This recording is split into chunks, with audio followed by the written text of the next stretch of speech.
Bonjour tout le monde, petite vidéo aujourd'hui pour vous parler d'un sujet qui m'a intéressé depuis un certain temps. Ça concerne donc, comme vous avez pu le voir certainement dans le titre, la Manjaro. Donc du coup nous allons parler un petit peu de l'installateur et pourquoi est-ce que je trouve que l'installateur actuel de la Manjaro, donc que vous avez sur les ISO classiques, est tout pourri et pourquoi est-ce que l'alternative qui était proposée jusqu'à présent est en train de progressivement disparaître. À l'heure actuelle, elle fonctionne toujours, mais je pense que ces jours le sont comptés. Donc je vous parle bien évidemment de Manjaro Architect, qui, comme vous pouvez le voir ici, donc sur l'écran d'à côté, a disparu donc des ISO en quelque sorte qui étaient proposés. Donc là vous avez official, GNOME, KDE Plasma et XFCE si je vous avance un petit peu. Community, donc il y en a plein qui ont sauté aussi, donc il reste plus que Budguy, Cinnamon, Deepin, i3, Mate et Sway. Dans RM, vous avez quelques petits trucs aussi par rapport aux différentes SBC, donc Single Board Computer, donc qui concerne en gros toutes les petites cartes avec processeur ARM, généralement ou x86, ça dépend desquels, mais là la plupart je pense que c'est de l'ARM. Et développement, il n'y a plus rien du tout. Bon là vous avez du coup donc la petite vitrine, donc XFCE, KDE et GNOME, mais nous n'allons pas nous attarder à celle-ci, même si aujourd'hui on va installer une Manjaro KDE. Mais on va installer une Manjaro KDE, pas avec les ISO qu'on trouve ici, qu'on fait download, donc normal, minimal ou minimal LTS. Pourquoi est-ce que je ne veux pas utiliser cette ISO-là? C'est vraiment tout simple, vous allez comprendre. Les ISO qui sont présentes donc du coup sur ce site, s'installe de la manière à laquelle une Ubuntu s'installerait avec un IsoLive ou une Fedora, enfin peut-être pas une Fedora, mais une Ubuntu s'installerait et pas mal d'autres distributions. Donc c'est la fameuse méthode du squashfs qui se décompresse sur le système et qui s'installe. Moi perso, je trouve que c'est un peu crade. Je trouve que le résultat, donc dans le cas d'une Manjaro, est souvent assez moyen, et je remarque souvent que c'est pas parfait.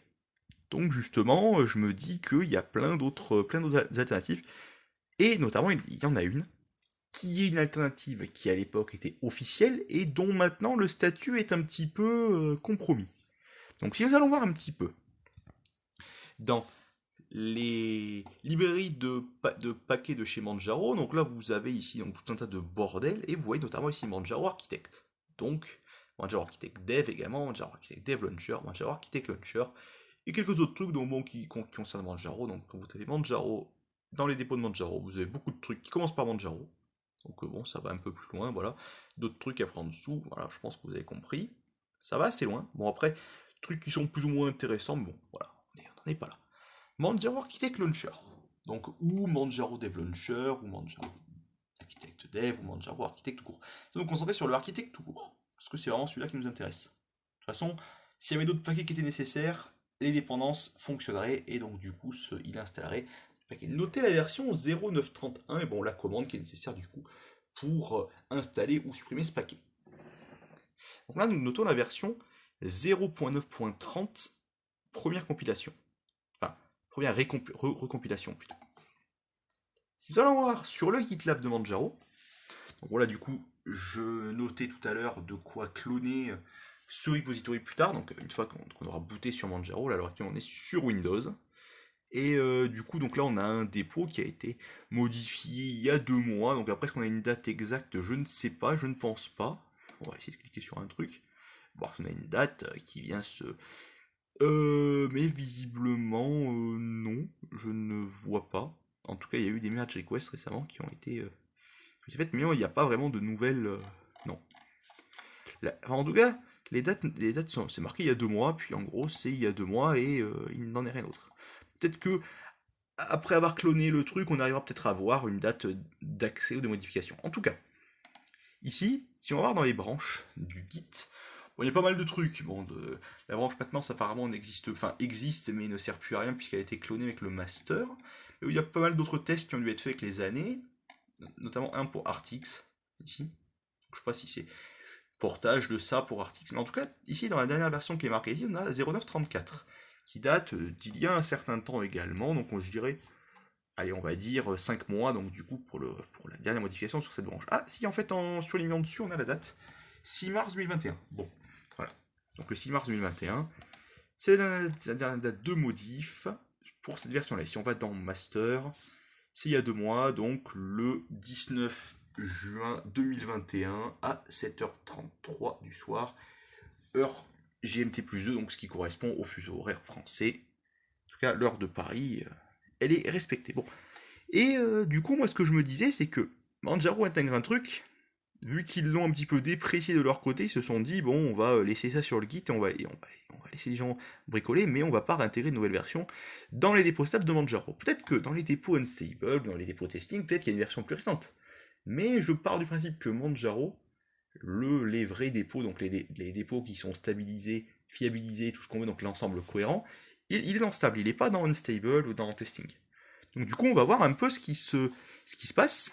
J'ai créé ici une clé USB de boot de Manjaro, donc la Live USB de Manjaro XFCE, la dernière version, donc la 21.1.1, la toute dernière ISO en date. Je suis allé ici tout simplement sur le site de Manjaro.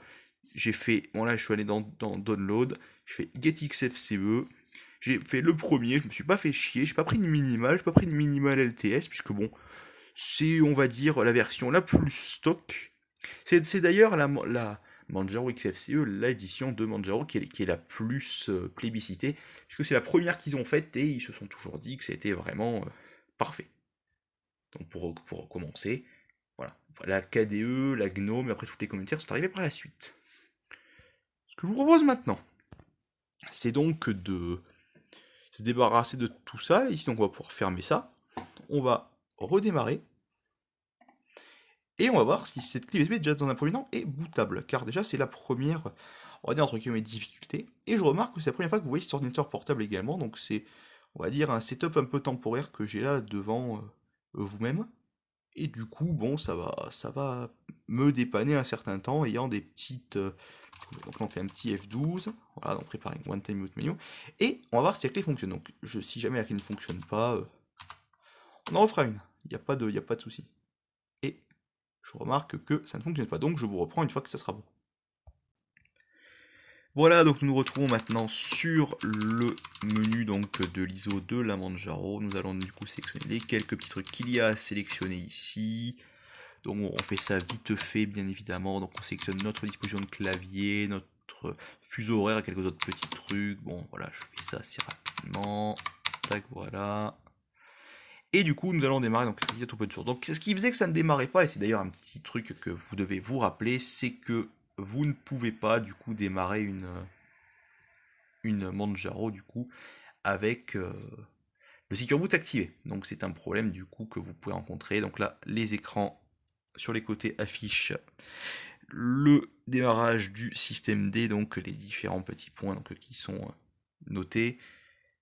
Et vous allez voir du coup un petit peu comment ça se porte par la suite. Donc ça met un petit peu de temps à démarrer, mais bon, une fois que ça a démarré, normalement c'est bon. Ça ne devrait pas être bien long. Donc nous, où avons-nous ici? Donc là, ici on a la fenêtre de démarrage de Manjaro qui vient ici, les notifications là-haut pour la connexion internet et le bureau qui est là. Et là, donc du coup, un autre bureau vide. Donc nous allons fermer ceci. Nous allons du coup... Alors, voilà. C'est un petit peu compliqué de ce côté-là. Donc là, première étape, une fois que vous êtes là, vous connectez au réseau. Si vous avez une carte réseau, donc Ethernet, ça se fait tout seul. Sinon, si ça prend plus de temps, vous, si vous avez besoin du Wi-Fi, du coup, vous vous connectez avec le petit truc en bas. C'est bon, nous sommes connectés. Nous allons aller dans le terminal de la Manjaro. Voilà, donc pour des raisons du test, je vais aller dans les préférences et je vais apparence et mettre aucune. On va zoomer un petit peu. Donc on va faire affichage aussi, zoom avant. On va le mettre 3 fois. Voilà. Commencer par faire un sudo. Donc, voilà, donc si vous voyez bien, Pacman. Plus loin, mirror. Si j'arrive à écrire correctement, c'est mieux. Je vais tirer C. Germanie. Donc pourquoi faire ceci? Tout simplement pour avoir les dépôts allemands qui sont généralement les dépôts qui sont les plus à jour de la Manjaro. Donc, Et là, du coup, il s'amuse à tester les différents repositories, donc, et à voir lequel est le plus rapide. Donc, du coup, il a généré sa petite liste, donc, pour Pacman.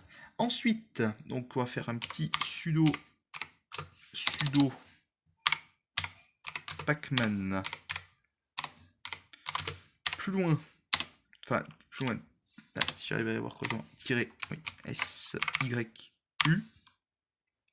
Voilà. Là, du coup, on va mettre à jour les bases de données de paquets et on va faire la petite mise à jour qu'il y a. Donc, voilà, en l'occurrence, j'en ai qu'une. L'ISO est assez récente, donc du coup, ça met pas beaucoup de temps. Ensuite, donc vous avez deux solutions. Donc, la solution la plus commune, donc, d'aller chercher le Manjaro T-Architect sur les dépôts. Mais du coup, nous allons faire ça autrement. Nous allons du coup faire ça avec Git. Nous allons faire un petit Git. Alors Git est préinstallé, vous n'avez pas besoin de l'installer. En tout cas sur la version Manjaro XFCE normale. Je ne sais pas si sur la minimale il est toujours là, mais je pense que oui. Je pense que c'est quand même le strict minimum. Donc du coup on va faire, n'oubliez pas le https /gitlab. Alors, oui, .manjaro.org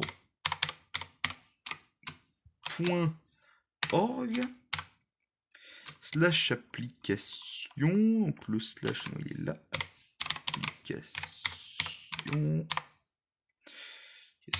/manjaro-architect.git manjaro-architect.git. Normalement, on est bon. Voilà, donc il me le clone vite fait. C'est assez rapide. Donc du coup, on va faire un petit cd manjaro-architect. Donc là, on est dans notre /home, mais bon, est-ce que ça change vraiment quelque chose? Vous pouvez faire ça où vous voulez, de toute façon, on s'en fout. C'est un live. Donc tout ce que vous avez à faire ensuite, c'est de... maintenant... Alors, il y a une petite étape supplémentaire, du coup, parce que ça serait trop beau sinon. Sudo pacman -s base devel pour récupérer tous les paquets nécessaires au développement. Il vous demande lesquels vous voulez. Moi honnêtement je ne sais pas duquel il y aura besoin, donc on va faire tout. Donc pour faire tout, vous appuyez simplement sur entrée. Il nous dit que certains sont déjà présents, donc c'est bon. Voilà, donc il en installe 28 au total. Bon, c'est pas problématique du tout. C'est assez rapide. Du coup, c'est vu qu'on tout est en RAM, c'est assez rapide. Globalement. Du coup, maintenant, nous allons pouvoir du coup aller voir dans notre dossier. Bon, nous avons tout ce qui est nécessaire. Et on va faire un petit make pkg g plus loin -fsri. On va faire entrer. Pas besoin de sudo, pas besoin de rien du tout. Il nous dit qu'un paquet supplémentaire est nécessaire. Voilà. Donc le paquet est compilé. Et il nous demande l'installation maintenant. Donc il y a, on a deux du coup. Un Manjaro Architect et un Manjaro Architect Launcher. Donc 0934 R31. Donc tout ce qui correspond après. C'est par rapport au fait que c'est une version provenant d'un repo Git. Maintenant, tout ce que vous avez à faire, un petit setup ici. Et c'est parti. Donc là, il essaie de mettre à jour l'installeur, enfin, il essaie de faire des trucs. Là, du coup, vous faites français. Donc, il vous demande votre langue, c'est fantastique. Donc, test réalisé avec succès, il y a un petit bug au niveau de la... Voilà, donc, il vous explique un petit peu comment est-ce que ça fonctionne. Préparer l'installation, configuration console virtuelle, donc ça, si c'est déjà bon, faites passer.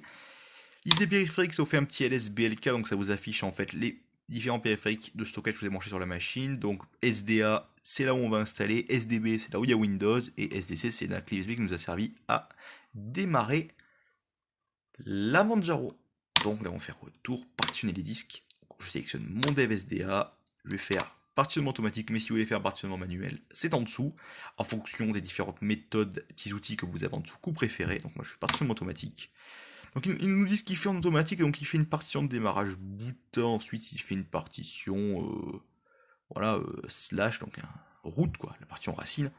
Et si vous voulez faire un fichier d'échange, donc il vous dit de sélectionner l'option fichier d'échange pendant le montage. Donc on va faire que oui. Donc là, ok, donc il me dit ce qu'il a fait. Donc là, il y a la taille des différentes partitions. RAID, si vous voulez faire du RAID, donc si vous savez ce que c'est, vous en faites, nous on va pas en faire. Si vous savez ce que c'est le volume logique, vous pouvez en faire, nous on va pas en faire. Si vous savez ce que c'est le cryptage luxe, donc c'est les petits mots de passe que vous avez au démarrage donc de certaines machines, donc il vous demande du coup une clé pour déchiffrer le système. Donc là, vous pouvez le faire, mais nous on va pas le faire non plus. ZFS, système de fichiers, donc alternatif, qui est assez compliqué à mettre en place, mais si vous voulez le faire, vous pouvez. Non, mais nous, on va pas le faire non plus. Monter les partitions, donc là, c'est un petit peu là que c'est assez intéressant maintenant. Vous faites accepter. Si vous demande de sélectionner la partition racine où la distribution sera installée, donc là, on va sélectionner SDA2. Voilà. On peut choisir le système de fichiers, donc moi, je vais choisir BTRFS. Autodéfrag, sinon, moi, généralement, j'ai tendance à mettre ici ZSTD, compress force ZSTD, no access time. Ensuite, bon, ça en gros c'est le FSTab, mais vous pouvez du coup le faire à ce niveau-là, c'est plus rapide. Donc, si vous avez un SSD, vous cochez celle-là, et vous cochez ensuite après commit 120. Donc sinon, globalement, le reste après, voilà, donc est-ce que c'est nécessaire de le cocher ou pas? J'en sais rien. Moi, généralement, j'avais vu que ces paramètres-là me convenaient bien, donc, et conviennent bien à d'autres personnes, ce sont d'autres personnes qui me les ont recommandés. Ils se reconnaîtront ou pas. Faire oui, et il nous dit échec du montage. Donc on va, donc pour le swap, on va faire fichier d'échange, 32,041 mégas, on va peut-être même mettre moins, on va mettre un fichier d'échange, pas de, je sais pas, 16384.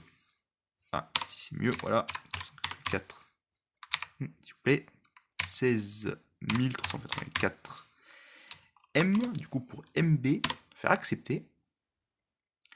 Là du coup il va me dire, voilà, soit pas mais argument invalide. Sélectionner des partitions additionnelles. Bon, là, du coup, déjà, on remarque qu'à ce niveau-là, déjà, c'est un peu pété. Parce que là, du coup, il m'a pas créé ma partition.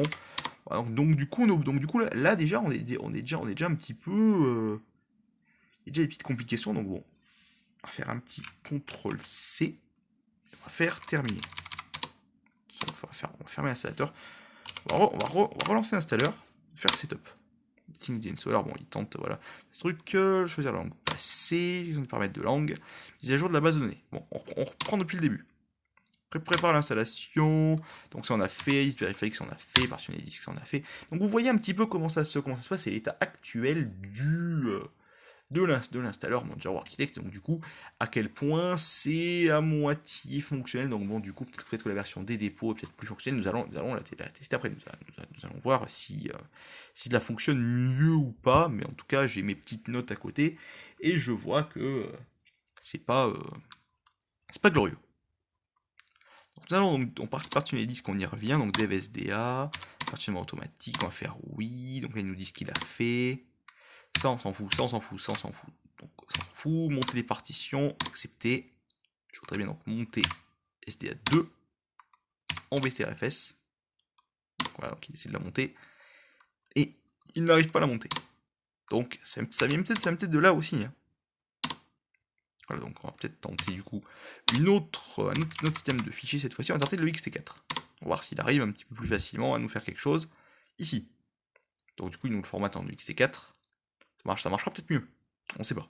Donc moi je voulais faire du BTRFS, qui est proposé dans la liste, mais je vois que ça ne fonctionne pas, donc du coup on va voir si ça fonctionne mieux comme ça. Mais en tout cas du coup vous voyez un petit peu les péripéties du Manjaro Architect, un petit peu comment ça se passe. Donc après vous avez bien sûr ici pareil les arguments, donc bon, on va faire accepter, on va peut-être pas s'embêter plus que ça, peut-être ouais non je sais pas. On va faire accepter. Faire oui. C'est on va dire no access time, mais c'est un petit peu bon lambda quoi. Si on va faire un fichier d'échange, donc on va faire un petit fichier d'échange, on va faire seulement de 16 Go, j'aurais jamais besoin de plus. Et si jamais un jour on veut l'effacer, on peut le faire aussi. Pour mettre un ZRAM à la place. Partition additionnelle, on va faire terminer. Donc là, il nous demande la partition UEFI. Donc elle a déjà été formatée, la reformatée, oui. Slash boot slash EFI, voilà. Donc boot is required for system deboot. Slash boot slash EFI is recommended for multi-boot system. Donc je pense qu'on va faire comme ça. Parce que du coup, il y aura un Windows et un Linux Rest Machine. Donc du coup, comme ça s'écrit entre les deux via le grub. C'est pas compliqué. Configurer la liste des miroirs. Donc, on peut exécuter le classement des miroirs si vous voulez. On peut le faire. Hein. Du coup, ici, on va se mettre en unstable. On va faire accepter. Voilà, donc du coup, il teste différents repositories. Donc là, on voit toujours que les repositories allemands sont quand même pas mal placés. Toujours. Donc là, il nous demande du coup check mirrors from your personal list. Donc du coup, bon, il n'a choisi du coup que des repositories allemands. Bon, du coup, on voit ici la synchronisation qui est assez rapide. Donc du coup, ces trois-là ici sont très rapides en ce qui concerne la synchronisation par rapport peut-être au repository officiel, je sais pas. Et donc cela, du coup, c'est 2h13, c'est beaucoup plus long. On va mettre plus de temps à ce. On va faire OK, want to use this mirrors. Yes. Voilà. Là, du coup, il nous propose ceci, voilà. Après, si vous voulez éditer la configuration de Pacman, vous pouvez le faire aussi. Donc, voilà les différents arguments par rapport à comment est-ce qu'il se débrouille. Voilà, bon, ça m'intéresse pas. Petite configuration modifiée de Pacman, non. Que si on va dire, vu qu'on n'a rien, même si on n'a rien modifié en soi, c'est pas très problématique. Donc, il nous redit qu'il y a des mises à jour, mais visiblement, il y en a peut-être pas, je sais pas. Il synchronise les bases de données, visiblement. Voilà. Donc bon, les dépôts de Manjaro chez, du coup, en Allemagne sont beaucoup plus à jour, globalement, que les. Alors, à terme, ils seront tous, ils auront tous les versions que. Admettons, il y a la version 1.0 d'un paquet qui est disponible en Allemagne, et la version 1.0 d'un paquet sera disponible quelques temps plus tard, et après, et puis le jour où la 1.1 sera disponible en Allemagne, peut-être que la 1.1 sera pas disponible encore en France, vous aurez la 1.0. Enfin bon, ainsi de suite. Voilà, vous avez compris. Retour. Utiliser les clés de Pacman. Voilà, donc on va le faire. C'est pas compliqué. Qui vous fait la mise à jour des différentes clés dont vous pouvez avoir besoin. Voilà, donc bon. Là, il y a pas mal d'erreurs de récupération visiblement. Donc il y a des trucs qu'il n'arrive pas à récupérer. De ce que je vois. D'ailleurs, je vois que, voilà, donc vous voyez un petit peu l'envers du décor, là, l'heure actuelle, donc il risque de sortir une erreur à la con, puisqu'il n'arrive pas à... pourtant, si je vais sur Internet ici, que je lance du coup, que je clique sur un navigateur web, très certainement que j'aurai accès à Internet et que du coup j'arriverai à mettre ça, du coup, le navigateur, je vais le mettre ici, voilà. Donc on a ici, voilà, donc il est bien connecté à Internet, si on va sur le site de Manjaro, on arrive à accéder sans problème. Voilà, ça va mettre un petit peu de temps, mais on y est. Voilà. Bon, vous avez compris. Parfait. Et du coup, il y a des erreurs, beaucoup d'erreurs. Donc du coup, on va voir si on arrive à les résoudre autrement. Mais voilà, vous voyez du coup que c'est un petit peu long et que bah ça tente de. Donc il y a beaucoup d'erreurs. Alors, je sais pas si elles sont réellement nécessaires ou pas. Je sais pas si elles sont majeures. C'est marqué général, mais bon, voilà, d'accord. Et ça tente plusieurs fois du coup. Donc, donc ça met un certain temps, je reprends une fois que c'est terminé. Bon, finalement, je lui ai laissé un certain temps, donc bon, du coup, ça a l'air d'avoir fonctionné. Nous allons installer le pilote, on va choisir, je pense, on va faire sélectionner le pilote graphique, et on va choisir du coup le pilote NVIDIA, non, il me propose que 390 ici. Faire annuler, on va voir si on peut resélectionner le bon pilote ou pas. On va faire Enter. Ah, ça recommence. On va faire installer le bureau Manjaro, on va faire continuer malgré tout. Bon, très bien. I plus base devil. Donc du coup, on va réinstaller donc, avec le kernel 5.14. KDE minimal. De toute façon, il n'y a que KDE minimal. Il n'y a pas de. Je vois pas de KDE tout court. Donc bon, on va faire très bien. Je ne sais pas qu'additionnel, non. Bon, j'ai relancé le processus visiblement parce que j'ai merdé au niveau de Nvidia. Donc bon. C'est vraiment mal foutu. Bon, il réinstalle les paquets. Bon, c'est vrai que Pac-Man est assez cool à ce niveau-là. Bon, du coup, ça prend pas non plus autant de temps, visiblement. On a un petit peu de chance quand même. Donc, bon, du coup, il installe voilà, le fameux 5.14.1. Il génère, donc avec le mécanique CPIO. Voilà, donc tout va bien à ce niveau-là. Ça ne devrait pas être trop long. Voilà. On va faire l'installation automatique du pilote propriétaire, on va pas se faire chier. Bon, il y a ça quand même 390, je comprends pas. Pourquoi le 390? Je ne sais pas. Mais bon, tant pis, on va dire. On va dire que de toute façon, on n'a pas trop le choix. Je sais pas si ça va passer, si ça va pas passer. J'en sais rien. J'en sais rien du tout. Je sais pas quoi vous dire. Bon. Maintenant l'écriture est en vert, allez savoir pourquoi, mais bon, peut-être le vert pour Nvidia, enfin je sais pas, franchement je sais pas. Nous allons du coup, voilà, donc successfully install video Nvidia 386XX. On verra de toute façon si on peut le mettre à jour après, mais installation de chargeur d'amorçage UEFI. Alors sélectionnez Grub. Oui. Donc Grub 206-1. Bon, les repos allemands sont un peu plus longs par contre au niveau du téléchargement, mais par contre ils sont plus à jour. Donc je sais pas. Bon, après c'est peut-être le Wi-Fi que j'ai qui est peut-être pas terrible à ce niveau-là aussi. Comment ça s'appelle, le routeur qui est un petit peu à distance, donc ça risque d'être un peu compliqué, voilà.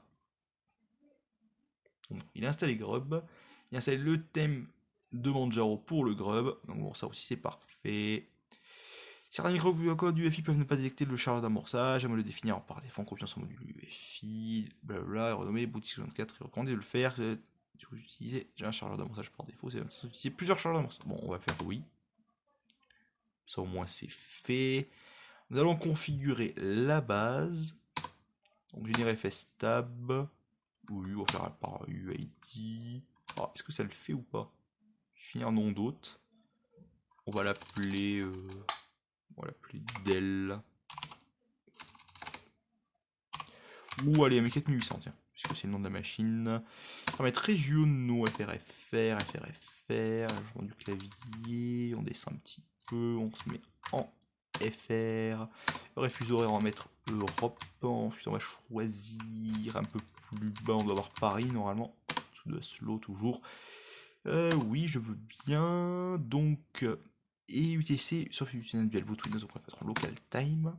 Ça devrait pas poser de problème. On passe administrateur, tac, tac, tac, tac. Voilà, donc comme d'habitude. Là, on choisit du coup la création de la session utilisateur. Usage bash ou fiche, on va prendre bash, on va pas se faire chier. Voilà. Entrer le mot de passe, pareil, tac, tac. Voilà, donc bon, après fiche ou. Enfin, on s'en fout, de toute façon, bash fonctionne très bien. Ça élimine les problèmes. On va faire retour, on va faire donc système tweak. Qu'est-ce qu'on a dans système tweak? Enable automatic login, oui, je veux bien. Donc, oui, logiquement, on n'a pas trop de choix. Enable hibernation, pourquoi pas. Ça, au moins, l'hibernation sera OK. Donc, Hibernator, il installe, il doit le configurer, il régénère les différents hooks pour le kernel. Bon, à ce niveau-là, ça ne va pas poser de soucis non plus. Ça même un petit peu de temps. Voilà, performance. Après, on peut faire joujou avec ça. Bon, il nous explique pas vraiment ce qu'on devrait faire. Donc, bon, je ne sais pas trop comment. Bon, pas toucher à ça non plus. On propose de gérer du coup le swapiness, donc le moment où le swap entre en ligne de mire par rapport à la RAM. Donc, quand la RAM atteint une certaine usage, du coup, ça passe au swap, mais on s'en fout. Donc là, on va faire preload. Allons installer ce petit truc là. C'est vraiment nécessaire, je sais pas, mais voilà, il le recommande. Donc on va faire sécurité et alliage du système D. On a fait journalisation de système D. Donc on va désactiver ça. Bon, de toute façon, journalisation de core dump, faut désactiver. Retour. Donc là, du coup, ça on a fait, ça on a fait. Vérifier fichier de conf. Bon, ça on peut le faire si on veut, en gros, vérifier que du coup, les différents fichiers de conf sont présents et qu'est-ce qu'ils contiennent. Bon, les plus importants sont là. Route vers le système installé si vous voulez faire. Bon, si vous voulez aller apporter des modifications avant le premier démarrage. On va faire retour. Nous allons faire ensuite maintenant. Donc on va dépasser tout ça, puis maintenant on peut faire terminer. Donc l'environnement sur mesure, c'est si vous voulez faire des trucs un peu différents. Je suppose que ça concerne les gestionnaires de fenêtres notamment. On va faire terminer ici. Et on va fermer l'installateur. Et recopier le système. Je viens sur le système installé. Non. Et nous allons maintenant reboot. Nous allons essayer de reboot et voir si ça a fonctionné ou pas. Et si ça n'a pas fonctionné, on va encore tenter une autre technique. Donc on tentera peut-être avec le l'installateur des dépôts marchera peut-être différemment. Bon, il nous propose ici directement Manjaro, donc on va essayer de démarrer celui-ci. On l'entre ici. Et nous allons essayer du coup de l'entrée. Voilà. Et ça a l'air de démarrer ici, donc on a sur les 3 écrans ici, donc là, là et là. Donc notre session, enfin notre gestionnaire de connexion SDM. Donc là du coup il m'affiche ici. Je veux savoir pourquoi. Faire entrer. On va voir si ça fonctionne. Donc oui, ça fonctionne. Ici on a le splash screen de KDE sur les 3 écrans et ça met un petit peu de temps et ça y est, on y est. Alors la barre des tâches est là, mais du coup ça a booté. Du coup maintenant on peut se dire, donc j'avais un petit peu peur au début, donc on avait vu que c'était un petit peu hasardeux, mais ça fonctionne. Donc du coup l'installeur voilà de Manjaro Architect a encore besoin de travail, donc visiblement donc c'est mature, mais c'est pas mais bon, ça sortira pas de version 1.0 de sitôt au vu de tous les différents petits bugs qu'il puisse avoir, et donc du coup son état est un petit peu compromis par rapport au fait que bon maintenant il manque en quelque sorte beaucoup de points, donc il n'a plus grand chose pour lui, notamment le fait que maintenant ça n'est plus vraiment officiel, visiblement. Et je vous dis donc, je vous remercie donc pour avoir regardé cette vidéo jusqu'au bout, et je vous dis salut à tous et à la prochaine. N'hésitez pas à me dire ce que vous avez pensé de cette vidéo en commentaire, et si vous voulez que je fasse un jour pareil avec d'autres systèmes. Mais en tout cas, du coup, ce que je note à l'heure actuelle, c'est que donc l'installation de Manjaro, donc les ISO classiques, on sait que c'est de la merde. Ça, il n'y a, pas vraiment besoin de. Les systèmes installés sont jamais très très fiables. Il y a souvent des petites cochonneries qui viennent s'installer, qui viennent faire de la merde. Là, du coup, vous avez vraiment une installation, on va dire, entre guillemets, propre. Enfin, il n'y a pas vraiment de problème. Bon, là, en plus, on est en unstable, donc on est plus ou moins au niveau d'une arche. Voilà, comme ça, vous pouvez le savoir. Mais bon, testing et stab sont aussi des options différentes si vous voulez avoir un truc un peu plus conservateur au niveau des mises à jour. Donc, le deuxième petit point, c'est que du coup, Manjaro Architect était une solution qui jusqu'à présent permettait d'utiliser un installeur, donc du coup en CLI semi-automatique pour installer Manjaro. Donc en gros, il est un petit peu téléguidé l'installeur, mais il n'est pas encore au point, donc comme on a pu le voir, même dans sa toute dernière version, donc qui est encore plus loin que celle des dépôts, donc sur la branche master du repo Git, c'est encore pas parfait. Autre chose, bon, il y a quelques petits bugs du coup au niveau du fonctionnement, mais autre chose, je pense que ça ne deviendra jamais malheureusement l'installeur par défaut, au désarroi de plus d'un, car c'est vraiment la meilleure solution pour avoir une Manjaro fiable et sûre. Donc sûre et fiable à 100%, c'est la seule réelle solution pour avoir une installation propre. Bon, là en l'occurrence, ça fonctionne comme ça, mais après, vous pouvez donc du coup personnaliser, enfin bon, ça fonctionne un petit peu comme ça ressemble beaucoup du coup à Arch Linux dans l'apparence de base que vous avez, grosso modo, c'est un peu brut de décoffrage, il n'y a pas de conf personnalisé, il n'y a pas de thème spécial, c'est vraiment du brut de décoffrage, c'est vous qui faites la conf et c'est vraiment sympa à ce niveau-là. Donc bon, comme ça vous le savez. Et je pense qu'on a fait le tour. Je vous dis salut à tous et à la prochaine.